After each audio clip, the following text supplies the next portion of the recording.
कभी ऐसा अनुभव किया हो या कहीं अपने आसपास ऐसा देखा हो कि एक बच्चा जो बहुत हंसता खेलता या बहुत चुलबुला सा है वो अचानक चुप हो गया हो, या फिर ऐसा भी हुआ हो कि जो बच्चा कहीं ना कहीं ज़्यादा चुप रहता है या जो ज़्यादा सुलझा हुआ है वो अचानक से बहुत बड़बड़ाने लगा है। तो ये कुछ भी है, नॉर्मल नहीं है।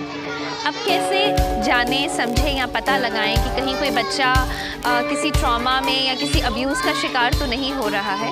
उसके अलग अलग तरह से कुछ लक्षण होते हैं जिन्हें एज मोर ऑब्जर्वेंट या एज ज़्यादा जो ध्यानपूर्वक देखने की ज़रूरत है। सबसे पहले तो कुछ फिज़िकल या फिज़ोलॉजिकल चेंजेस कि आपको बच्चे के शरीर में कुछ चोट के निशान दिखाई दें, या फिर वही बात है कि बच्चे के कुछ स्पेशली जो जिनको प्राइवेट बॉडी पार्ट्स कहते हैं उसमें कहीं ज़ख्म है या दर्द है। इसके अलावा बच्चा कहीं नींद में उठ जाता है या एकदम से डरा सहमा सा रोने लग जाता है, या कभी कभी आपका अच्छा बड़ा बच्चा अचानक से रात को सोते सोते नींद में यूरिनेट कर देता है, पेशाब कर देता है। तो ये कहीं ना कहीं लक्षण है कि कुछ बच्चे के मानसिक उसमें असंतुलन मचा हुआ है। इसके अलावा बहुत सारे कुछ चेंजेस जिनको बिहेवियरल चेंजेस कहते हैं। अब बिहेवियर में वही चीज़ है कि या तो बच्चा अचानक बहुत डरा रहने लगा है, या फिर बहुत ही उदास या परेशान रहने लगा है जिसको हम नॉर्मल डिप्रेशन कहते हैं, या उसके अलावा एकदम से विचलित हो जाता है, एकदम से गुस्सा हो जाता है।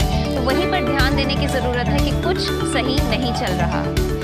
अब अगर समझ ही आ जाए कि हमारा बच्चा किसी ट्रॉमा से गुजर रहा है या कहीं कहीं कुछ मानसिक असंतुलन बचा हुआ है, तो सबसे पहले ज़रूरत है कि हम उनके सेवियर्स या उनके रक्षक बनकर सामने आएँ, ताकि इसका जो कहीं दुष्प्रभाव है वो और इससे ज़्यादा गहरा या भयंकर ना हो जाए। तो ज़रूरत है कि अपने बच्चे से बात करें, है ना, इमीडिएटली उसको वो पर्सनल केयर, वो अटेंशन का एहसास दिलाएं। और सबसे ज़रूरी है कि बच्चे को कहीं ये ना महसूस हो कि आप उन्हें किसी तरह से जज कर रहे हैं या डरा या धमका रहे हैं। एक ऐसे नॉन थ्रेटनिंग एनवायरनमेंट में जिससे बच्चा खुलकर बात कर सके, राइट, अपने आप को एक्सप्रेस कर सकें, वो क्रिएट करने की ज़रूरत है। और यदि आपको कहीं कुछ पता चलता है कि कहीं बच्चे के साथ कुछ गलत हो रहा है, या वो किसी अब्यूज़ या हरासमेंट या किसी भी तरह के टीजिंग या बुलिंग का शिकार हो रहा है, तो उसमें ज़रूरत है कि उसका साथ दे। उसमें चुप होकर या उसको इग्नोर करके बच्चे को और ज़्यादा कहीं बेबस ना महसूस कराएं।